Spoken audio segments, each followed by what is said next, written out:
Bueno, es esto lo que está pasando en la Asamblea Legislativa, son estas cosas las que se están mencionando a partir de una declaración de la expresidenta Yanina Áñez. Hemos invitado en esta noche a Jorge Richter, vocero presidencial, a quien le agradezco mucho por estar acá con nosotros. Querido Jorge, muy buenas noches, qué gusto. Jorge, ¿cómo estás? Buenas noches. Un cordial saludo para toda la gente, para todas las bolivianas, bolivianos, que tengan buenas noches. Tú escuchabas ahí en las previas precisamente lo que se mencionaba desde la Asamblea Legislativa, incluir en la investigación, procesar a Carlos Mesa a raíz de esta declaración de Yanina Áñez. Sí, son distintos criterios que han expresado parlamentarios respecto de lo que han sido las declaraciones la semana pasada de parte de la señora Áñez, que han dejado en evidencia y han dejado expuesto a uno de los actores centrales que tuvo la ruptura constitucional en el país. No solamente porque se le otorgue de hecho una veracidad a las palabras de la señora Áñez, sino que se pueden contrastar estas declaraciones de la señora Áñez con las declaraciones del señor de Comunidad Ciudadana efectuadas en noviembre del pasado 2019, donde veta en los hechos la sucesión constitucional que le correspondía a Adriana Salvatierra, señala de manera terminante que ningún asambleísta del movimiento al socialismo podía ser la continuidad del proceso de Evo Morales. Y, en definitiva, estos dos elementos contrastados, más los hechos que hemos podido observar que sucedieron, que fue tomar la vía de generar un vacío de poder, y ese vacío de poder que sea la excusa adecuada para poder validar un conjunto de decisiones que vayan por fuera de la norma constitucional y que ellos llamaron sucesión constitucional. Ha quedado bastante claro, bastante expuesto uno de los actores centrales de lo que fue aquel golpe de Estado. ¿En criterio tuyo debería ser investigado? Sabrá seguramente la justicia, tanto la Fiscalía, el Poder Judicial, en definitiva, Jorge, cuál es el camino que tengan que seguir. Pero está claro que afuera del Poder Judicial y de los poderes del Estado, la población tiene una necesidad de respuestas para encontrar la verdad histórica de lo que sucedió en noviembre de 2019. Porque de pronto esto nos vuelve a llevar a la reunión que se efectuó el 2019 en la Universidad Católica, de la que tuvimos la oportunidad de conversar también. Ahí hay un elemento interesante, Jorge. Unos días atrás. No es la reunión, son las reuniones en la Universidad Católica. Y parece ser, a ver, vamos seguramente a conocer en los próximos días, parece ser también que no es una llamada del señor Ricardo Paz a la señora Yanina Áñez. Todo indica que son más de una llamada, antes de que la señora Áñez llegue incluso al Departamento de La Paz. Es por ello también que cuando arriba a La Paz, si tú te detienes un poco a mirar el relato de las declaraciones de la señora Áñez, ella dice que llega al aeropuerto del Alto, no habían condiciones para bajar hasta la ciudad y que en un helicóptero la trasladan hasta el colegio militar. Estaba en compañía del señor Óscar Ortiz. De ahí las Fuerzas Armadas la trasladan hasta la Casa Grande, hasta el Hotel Casa Grande. Pero ya no va con el señor Ortiz.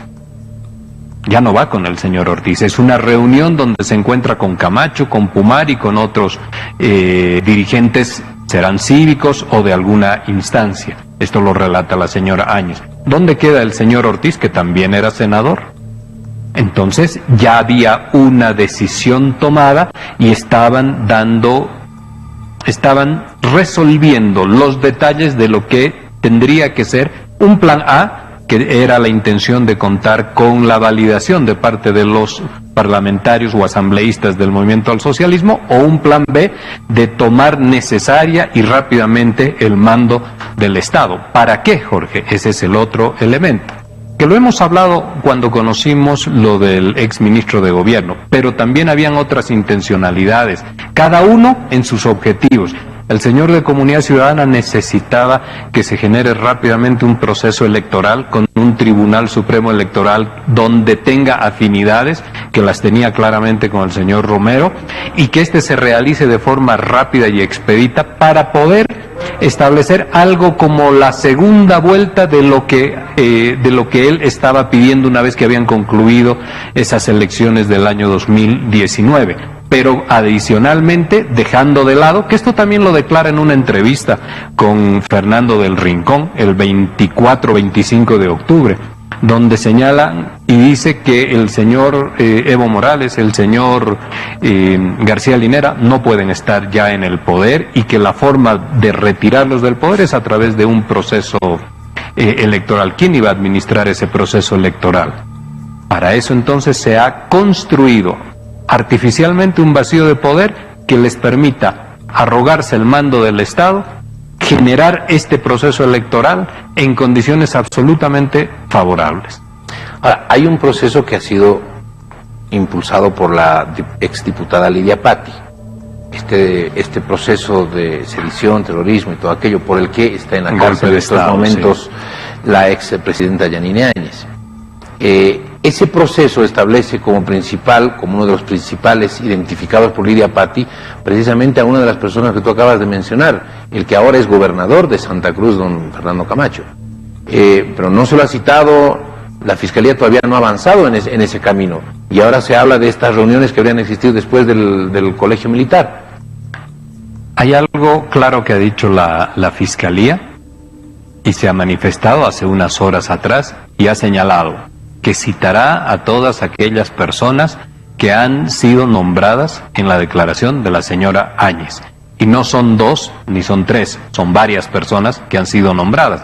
Posiblemente entonces esto es lo que vamos a ver en los próximos días. Y será esclarecedor también ir conociendo todos los pormenores de lo que fueron aquellas reuniones. Lo que pasa, Jorge, es que cuando se asocia un conjunto de actores políticos, de instituciones, con el objetivo de tomar el mando del Estado por una vía que no es constitucional, porque la única vía constitucional son procesos electorales, por una vía que no es constitucional, con distintos fines para cada uno de aquellos que participan, y estos planes finalmente generan una situación de muerte, de heridos, de detenciones, y las cosas no les salen bien, y se produce una nueva recomposición de legitimidades y distribución de poderes en el país, que fueron las elecciones del 18 de octubre del año pasado, entonces empiezan a aflorar las contradicciones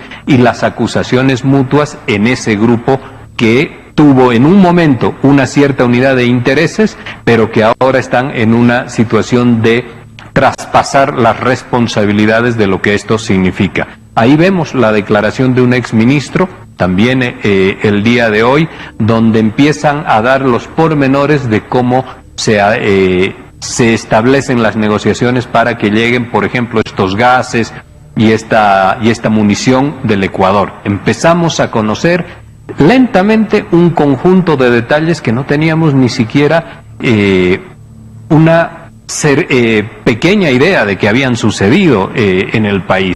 Y mira tú lo que ahora esto está produciendo. A ver, en las declaraciones que escuchábamos, hemos escuchado también a la gente de Comunidad Ciudadana que dice que no existe ninguna posibilidad de poder decir lo procesar, contrario, ¿no? Y que se trataría en todo caso de una suerte de persecución política desde el movimiento al socialismo contra el jefe de Comunidad Ciudadana, don Carlos Mesa. Ese es un argumento más viejo que Matusalén, Jorge. Cuando en la política intentan deslindar responsabilidades o exculparse de lo que los está condenando, o de lo cual la sociedad termina interpelándolos, entonces siempre hay que crear figuras de confusión. Una de ellas, la persecución política. Otra de ellas, que esto está construido para poder ocultar los resultados de la administración o de la gestión de la pandemia. Y esto no está construido porque las declaraciones son de la señora Áñez. Nadie le ha pedido que declare esto. Ella ha declarado voluntariamente que el señor Mesa obstaculizó la sucesión constitucional en la persona de la señora Adriana Salvatierra. Lo ha dicho la señora Áñez. Y no es que sea nuevo, porque estaba en una publicación del periódico El Deber de Santa Cruz del 10 de noviembre del 2019.